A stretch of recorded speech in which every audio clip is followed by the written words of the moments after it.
Hello, listeners, and welcome to the first ever episode of Lotus Village Voices, the official podcast of Lotus House Women's Shelter.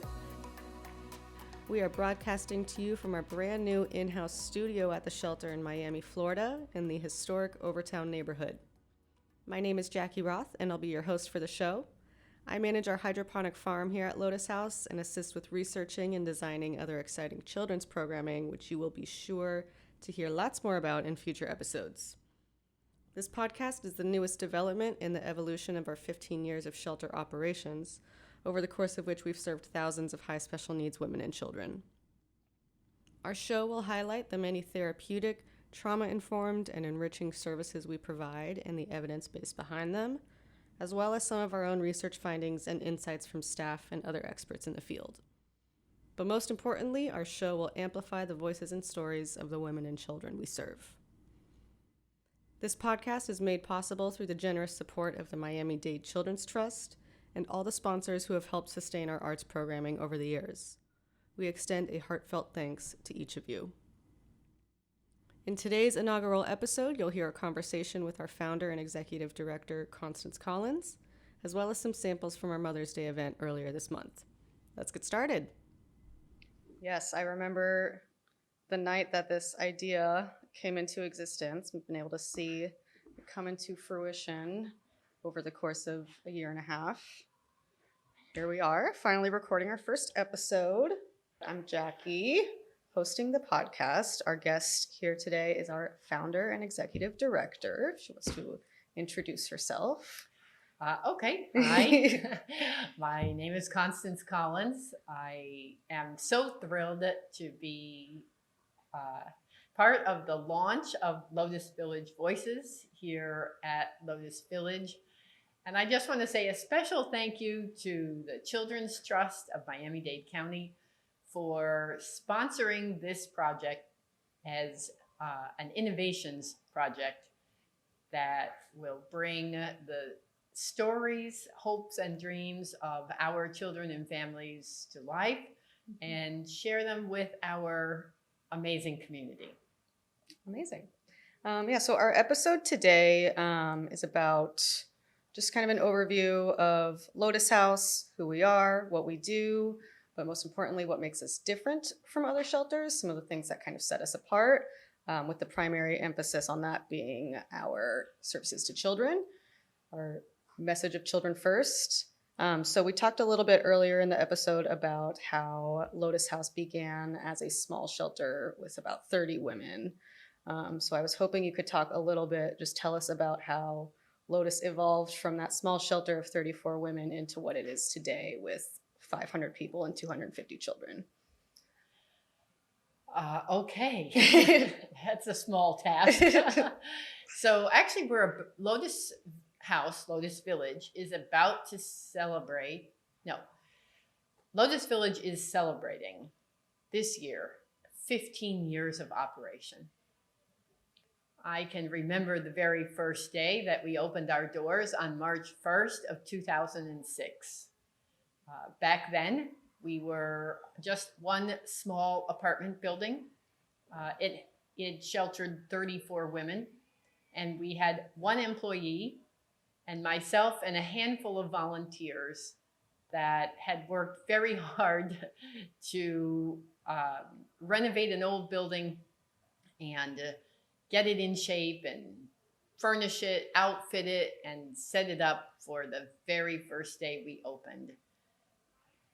We spread the word in the neighborhood and to the other shelters that we were establishing a women's shelter, a safe haven for women, many of whom have histories of domestic violence and trauma, complex trauma often, going back into their childhood, and that we wanted to create a safe place, something that offered a holistic approach that recognized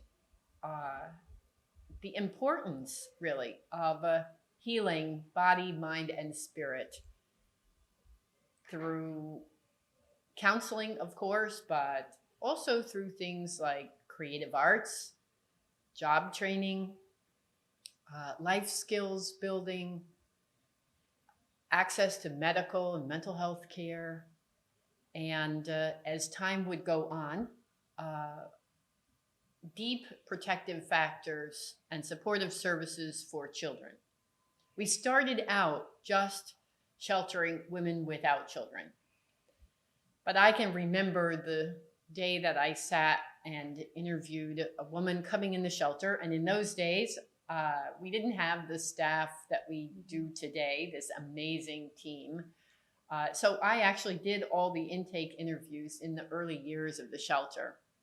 And one day I interviewed a young woman who was clearly suffering enormous grief. And as I began to try to understand what kinds of supports we would need to provide for her, I learned that she had a child, an infant, maybe about 2 or 3 weeks earlier.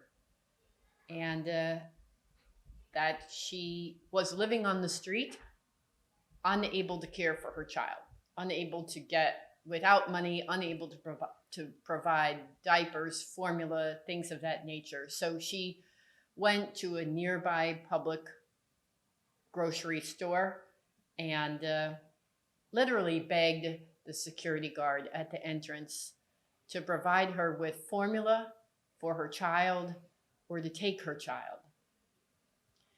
And the security guard called the police, and the Department of Children and Families came in, and they took the child. I don't think any of us in those circumstances would find the process to recovering their child, reunification with their child, easy. And in her case, without resources, she never recovered her child.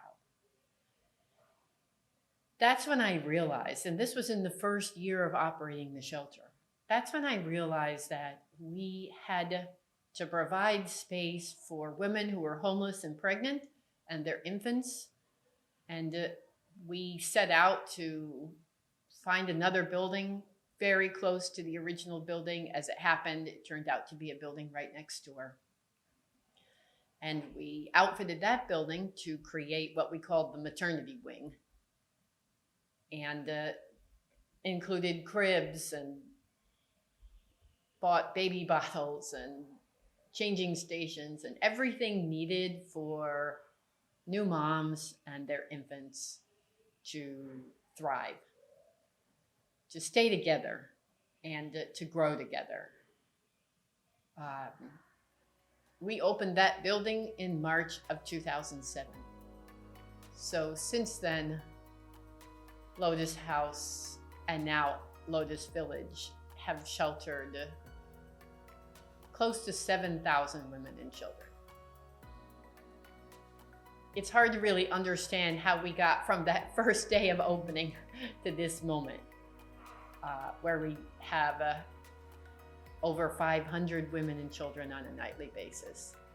But it was one day at a time, one step at a time.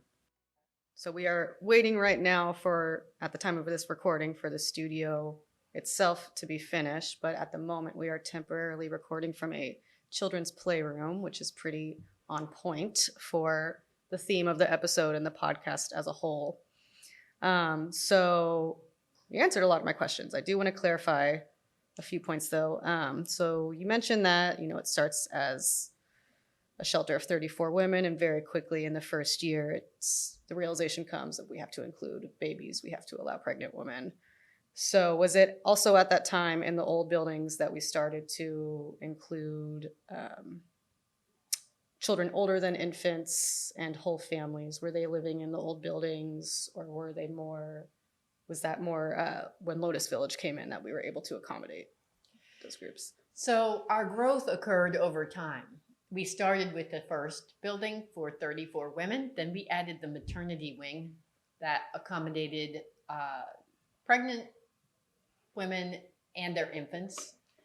And then we added yet another building that assisted women with older children. We began with toddlers and grade schoolers. We added another building for unaccompanied high school age youth who did not have parents for various reasons, and they were trying to secure their education on their own. Some of them were parenting, some were not. So it was a gradual process of growth over a decade before we finally realized that if we wanted Lotus House to continue, we were going to have to redevelop the site. At that point, the plumbing lines underground had deteriorated. I won't go into the details, but let me just say one day arrived where it became painfully clear to us we could not continue to operate in those aging buildings. And so we reached out to the community at the time through our Lotus Endowment Fund, which is a separate entity but a supporting foundation for Lotus House, and asked the very generous philanthropists in our community to step forward and help to sponsor the building of what you see today as Lotus Village, a state-of-the-art facility on a national level. I've always been struck by, like I said, how intentional every single aspect of the building is. So I was wondering if you could talk a little bit more about the actual design process and things other than just the play spaces that were kind of chosen to create this non-institutional environment and a place that's really comfortable and accommodating for families.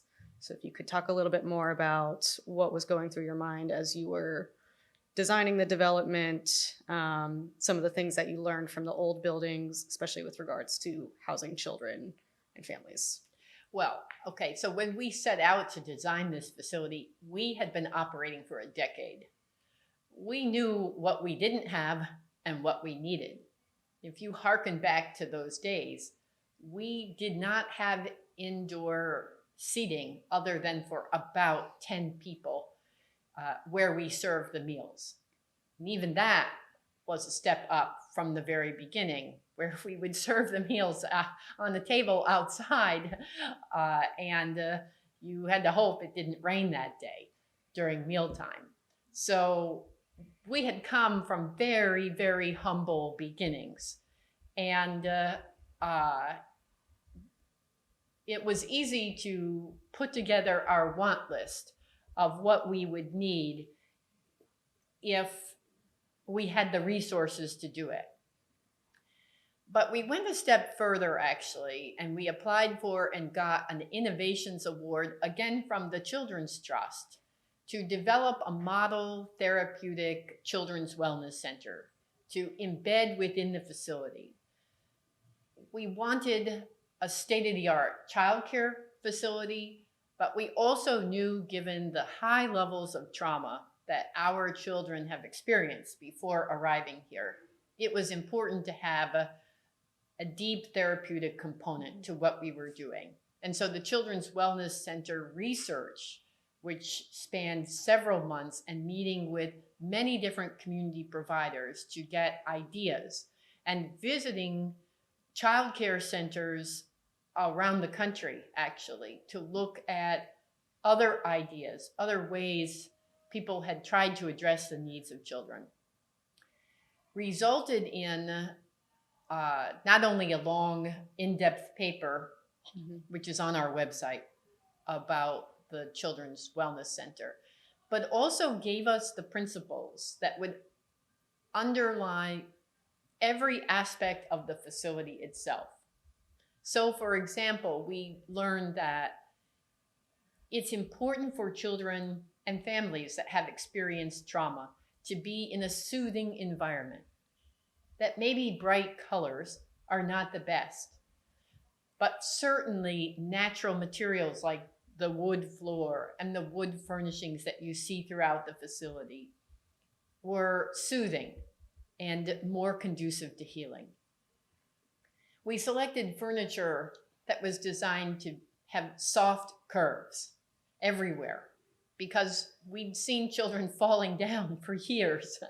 As they learn, they bump into things, they touch everything. So all of the furniture within the facility was designed to be child-friendly. And then having things like an intake sanctuary so that children could play with toys even while mom is speaking with a counselor, to make it a welcoming process, to let them know that they're seen and they're valued.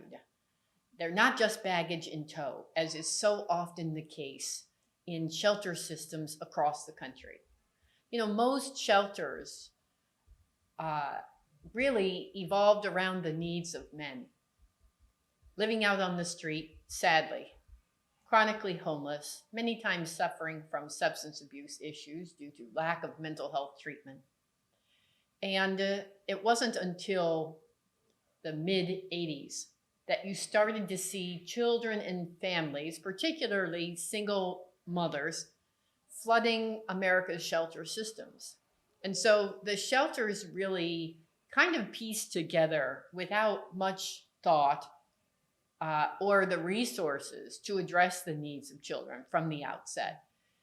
We had an opportunity through the research that we were doing, through our founders at the endowment, through our funding partners like Miami-Dade County Homeless Trust and the City of Miami, and Miami-Dade County just generally, the Children's Trust, and many others, to take a more thoughtful approach and to create in Lotus Village the first of its kind, a shelter that was really designed to be child-centered, to put children first. And then, of course, the amazing programming team we have here, the children's services team, the families, the youth and singles teams from a clinical perspective, our health and wellness team, and the programming team here, all designed programming and supportive services to support our children and families. And so, of course, the building is amazing, but it creates the platform. And that platform supports enriched programming for children, provides deep protective factors, comprehensive supportive services, and opportunities for play. They often say that children's work is play. And so we wanted to create plenty of opportunities for our children to just be kids. And that's how this village is so special and unique, because every single aspect of its design and every single aspect of its programming recognizes that children need special supportive services, and that homelessness should not be yet another layer of trauma in a young child's life, but could instead be a window of opportunity for them to heal, to grow, thrive, and as we say around here, blossom into who they're meant to be. Last question. What is your dream for the future of Lotus House, its staff, and participants?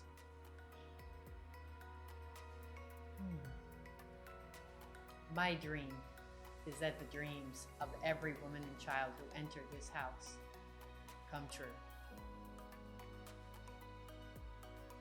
And as for this village, I hope that someday this village is one of many, that we have inspired change all across this country, that we have shown people that shelters are to be treasured, that they are beautiful places of healing on a holistic way, body, mind, and spirit. And that those who experience homelessness are part of us. that we're one heart, and that we fall or rise together. And in Lotus Village, we blossom. Thanks again to Constance for sharing those words of inspiration. Next, you'll hear a preview of some of our Mother's Day recordings, where we set up our mobile studio so moms and kids could record messages to each other to save for years to come. My name is Amaria, and my mama, I was doing this speak for my mama because she is a hard-working mother, and she have 8 kids. She's trying her best to do everything she can do for all of us, and I love her so much that she makes me want to cry so bad. Happy Mother's Day, Mama. Today is my day. Happy Mother's Day to me, myself, and I pat myself on the shoulder, doing a wonderful job every day.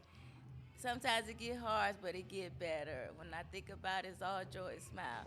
Love my kids. I go out for my kids. I appreciate my kids. They the best kids in the world. And I love my kids. Happy Mother's Day to me. Sophia, Naomi, Rosario. I just want to thank you guys for taking this journey with me. And we all know it's been very difficult and a struggle, but you guys have made it so fun and memorable. Each of you made my life worth living, and you make me smile every time I cried, which was a lot, and made me laugh when I was angry. So I'm a better human being, a better woman because of you guys. And I just want you guys to remember that yo te amo con todo mi corazón. I love you, Mommy, so much, 'cause you bless me, 'cause you take care of me. Bye! If you'd like to hear more cute content like this, be sure to follow us on social media at Lotus House 1. Lastly, if you'd like to help out in any way, please head over to the show notes on whatever platform you're listening to find links to our most urgent needs wish lists. While many of the items listed are basic needs for operating the shelter and providing to our guests during their stay, you may not have known that we also provide everything they may need for their new home upon move out, including furnishings from our thrift store. So any donation will go directly to families in need, whether they're staying at the shelter or moving on to the next chapter of their lives. In the show notes, you can also access the link to sign up for in-person volunteering. We do rely on regular volunteers for everything from children's activities to kitchen service, but right now specifically, we are in need of assistance with operational tasks like cleaning, maintenance, and landscaping. If you have any other ideas or inquiries, anything under the sun, you are welcome to email us at love@lotushouse.org anytime. That's LOVE@lotushouse.org. So one last time, please head to the show notes to find all the important links for donations and volunteering, and follow us on socials at Lotus House 1. Thanks so much for listening to our first episode. We look forward to having you here next time.